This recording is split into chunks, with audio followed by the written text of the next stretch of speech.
Na ficção, é muito comum existir aquele personagem secundário importante. Alguém que o protagonista admira, se inspira e que é absurdamente poderoso, com grande influência sobre o mundo. E em One Piece isso não é diferente. O personagem que o Luffy admira é o Shanks. E existe um argumento muito forte de que Shanks não apenas cumpre esse papel, mas exagera completamente nele. Então, neste vídeo, eu quero mergulhar fundo no personagem Shanks, para mostrar exatamente por que a sua representação fiel à história é simplesmente absurda. Incompreensível, de outro mundo, um nível de força que vai além da lógica. Então já se prepara, porque agora a gente vai entrar pesado nesse assunto. Mas antes de começar, você já sabe, se curte conteúdos assim, deixa o like e se inscreve no canal. Eu posto esse tipo de vídeo com frequência, então é literalmente uma troca justa. Você apoia o canal e eu te entrego mais conteúdos, seja de One Piece, outros animes ou até ficção no geral. Com o tempo, pretendo abordar tudo isso aqui no canal, então fica por perto. Agora, sem enrolação, vamos direto ao ponto e entender por que o Shanks fiel à lore é algo simplesmente além da compreensão. A nossa primeira grande referência real à pirataria em One Piece vem justamente através do Shanks. Normalmente você poderia imaginar que a jornada dele, ou a fama dele, começaria mais ou menos nesse período da história. Ou talvez um pouco antes ou um pouco depois. Mas não. A notoriedade do Shanks vem de muito antes disso. Porque naquela época, ele já travava batalhas lendárias contra Drácula e Mihawk, que mais tarde se tornaria conhecido como o maior espadachim do mundo. Inclusive, muitos acreditam que Mihawk recebeu oficialmente esse título depois que Shanks voltou do East Blue, logo após salvar o Luffy e apostar tudo no futuro dele, perdendo o braço no processo. Quando Shanks se afasta dos mares por um tempo, o mundo basicamente aceita que Mihawk é o espadachim mais forte vivo. E pronto. Fica por isso mesmo. Mas nós sabemos o que realmente aconteceu. Shanks perdeu o braço, sim, estava com o Luffy. Apostou tudo naquela criança. Mesmo assim, o simples fato de o mundo inteiro conhecer os duelos entre Shanks e Mihawk e falar sobre eles como se fossem lendas que atravessariam gerações, já mostra o nível absurdo em que Shanks se encontrava naquela época. E esse pedestal só aumenta quando ele se torna um Yonko. Shanks alcança esse título após derrotar Loki, o que solidifica de vez sua posição como um dos seres mais fortes do mundo.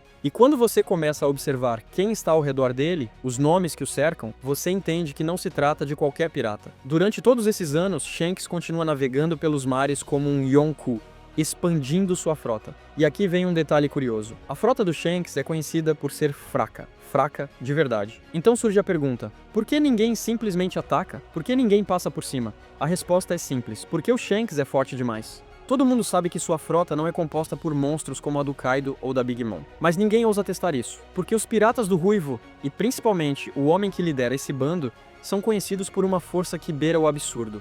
Então, com o passar dos anos, o mundo fica sabendo que Shanks e Barba Branca vão se encontrar. Imediatamente, tudo entra em estado de alerta, porque o Shanks não é um pirata comum. Ele não é alguém que dá pra prever. Ele não existe isolado. Cada passo que ele dá pode mudar completamente o equilíbrio do mundo. E é exatamente por isso que o governo mundial entra em pânico. Eles não sabem o que vai acontecer, mas o momento em que o mundo realmente enxerga quem Shanks é, acontece quando ele impede Kaido de ir para Marineford. Kaido, um dos seres mais violentos, sedentos por batalha e destruição que existem. Shanks entra em confronto com ele, o detém, resolve a situação rapidamente e logo depois aparece em Marineford inteiro. Como se nada tivesse acontecido, isso é algo que se espalha pelo mundo instantaneamente. Porque não é qualquer um que consegue parar um Yonko. E depois surgir no maior campo de batalha da Era Moderna, encerrar a guerra, desafiar de frente a marinha, os piratas, todos os presentes, e ainda assim ser respeitado, a ponto de até o próprio Sengoku recuar após algumas palavras. É exatamente isso que consolida o Shanks como algo além da compreensão. Porque para qualquer pessoa comum, isso simplesmente não faz sentido. Como alguém consegue fazer tudo isso? Quão forte você precisa ser para isso? E para a Marinha, a situação fica ainda pior quando o Mihawk simplesmente vai embora. O homem que, pelo próprio título, deveria ser mais forte que o Shanks, simplesmente se retira do campo de batalha. O motivo dele pode até não importar para você, mas deveria, porque ele deveria estar ali. Esse era o trabalho dele como Shichibukai. Então por que ele vira as costas e vai embora exatamente quando o Shanks aparece? Porque o Shanks é diferente. Entre todos os grandes piratas, o mundo consegue enxergar claramente que ele já passou por muita coisa. Ele tem cicatrizes no rosto, perdeu um braço. Assim como muitos outros piratas lendários, ele carrega marcas de batalhas. Mas no caso do Shanks, é como se ele vestisse essas cicatrizes como símbolos. O mundo viu ele sangrar, viu ele sair aparentemente derrotado, viu ele perder um braço. E mesmo assim, ele continua voltando, mais forte, sempre provando que está entre os mais poderosos que existem. E então ele aparece em Marineford. Sword, um campo de batalha onde tudo deveria estar fora de controle, onde a morte reinava, onde o caos era absoluto. Ele faz o homem que supostamente o superou, Mihawk, se retirar. Ele faz a marinha, sedenta por sangue, parar de lutar. Ele encerra a guerra. Se você fosse apenas um cidadão comum daquele mundo, a pergunta seria inevitável. Quanto poder esse homem realmente tem? Ele é forte a ponto de conseguir derrotar todos ali?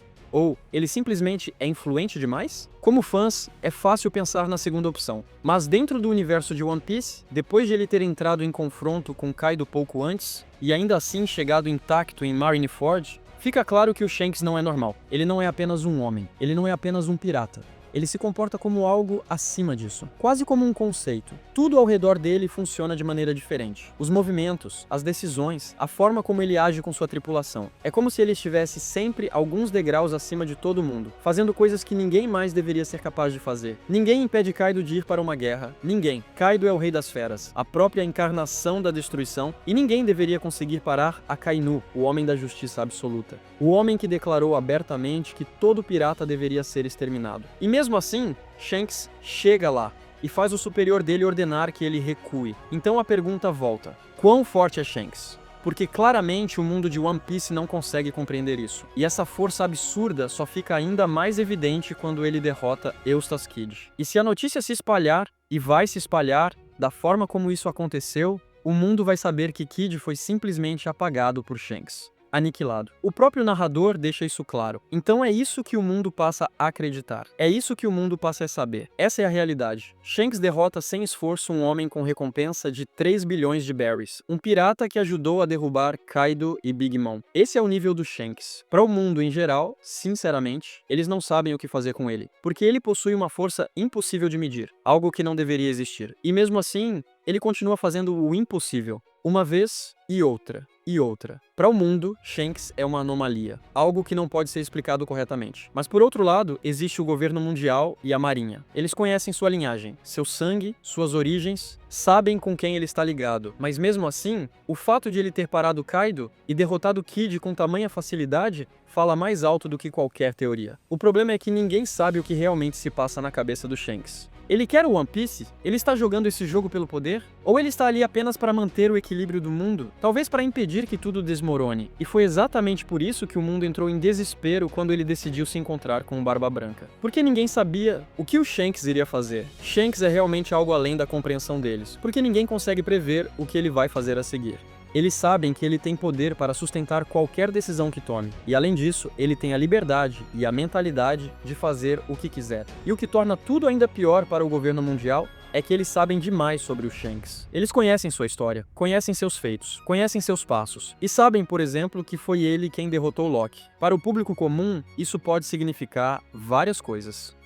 Ele derrotou um dos líderes principais de Elbaf. Ele derrotou um guerreiro de uma nação conhecida por ser a mais forte do mundo. Isso por si só já seria algo gigantesco. Mas para o governo mundial, se eles realmente sabiam quem Loki era, e tudo indica que sabiam porque ninguém se torna Yonkou por derrotar qualquer um, então a situação muda completamente. Porque Loki foi o homem que derrotou Harald, um guerreiro considerado invulnerável. Invencível. Então, a pergunta é inevitável. Como Shanks conseguiu fazer isso? Como ele derrotou alguém assim? E esse é o ponto central do Shanks. O Shanks fiel à lore é simplesmente além da compreensão. E quando você adiciona o fato de que o governo mundial também sabe da ligação dele com Goldie Roger, que Shanks foi aprendiz direto do Rei dos Piratas, a confusão só aumenta. Como eles devem enxergá-lo? De um lado, ele tem sangue nobre. De outro, é um pirata, um criminoso, um lixo aos olhos do sistema. O que isso significa? Que imagem isso cria na mente deles? E os inimigos do Shanks também não sabem o que pensar, porque ele pode simplesmente ficar parado, te encarar, mandar você recuar, ou te apagar da existência em um instante. Pouquíssimas pessoas na história conseguiram realmente enfrentá-lo. Uma delas o mundo nem conhece. A outra teve a chance de provar que era superior e foi embora. Esse era Mihawk. Esse é o Shanks. É por isso que o mundo inteiro entra em desespero tentando entender quem ele é de verdade. Porque, por um lado, ele protege uma frota gigantesca que é fraca. Isso todo mundo sabe. Ele comanda tripulações secundárias que não são poderosas. E a pergunta volta: por quê? Por que alguém tão forte escolheria proteger gente tão fraca? E a resposta só reforça o quão monstruoso ele é. Porque ninguém pode tocar nessas frotas. Se alguém atacar, Shanks vai atrás. Isso é conhecido no mundo inteiro. Se você prejudicar qualquer parte do território ou da frota dele, ele vem pessoalmente. Nós vimos isso acontecer quando ele destruiu Bartolomeu, e o mundo também ficou sabendo disso. Os piratas do Ruivo atacando alguém ligado à grande frota do Chapéu de Palha. O que por si só já é insano, porque quem entende minimamente a situação sabe que Shanks e Luffy são ligados. A conexão entre os dois é profunda, é absurda. Mas mesmo assim, Shanks atira primeiro,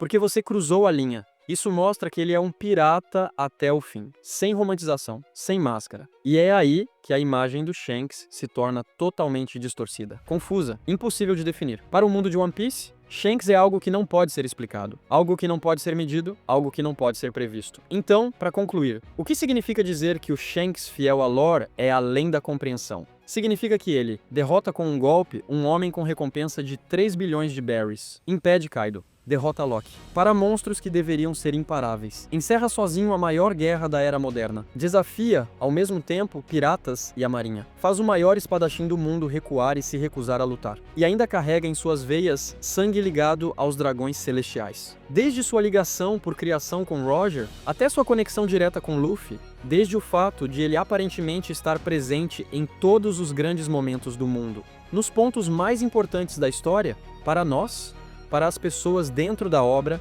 para absolutamente todo mundo, Shanks fiel a lore é simplesmente além da compreensão. Basta você tocar em alguém ligado a ele, não importa quem você seja. Você entra no radar do Shanks. Ele carrega suas cicatrizes, no rosto, no corpo, na alma, e mesmo assim, continua impondo medo, respeito, confiança, autoridade. Esse é o Shanks. E é por isso que ele é além da compreensão. Porque você não consegue defini-lo, você não consegue encaixá-lo em nenhuma categoria. Quando você tenta entendê-lo profundamente, não encontra uma forma fixa. Ele muda, ele se molda, ele se adapta exatamente ao que a situação exige. Isso vale para mim, para você, para qualquer pessoa e para todos dentro do mundo de One Piece. Shanks fiel à história é verdadeiramente impossível de compreender. E com isso chegamos ao fim do vídeo. Espero de verdade que vocês tenham curtido. Eu gostei muito de produzir esse conteúdo. Fazia tempo que eu não exaltava o Shanks desse jeito. Acho que já fazia uns 3 anos. Mas enfim, é isso. A gente se vê no próximo vídeo, um abraço e até a próxima.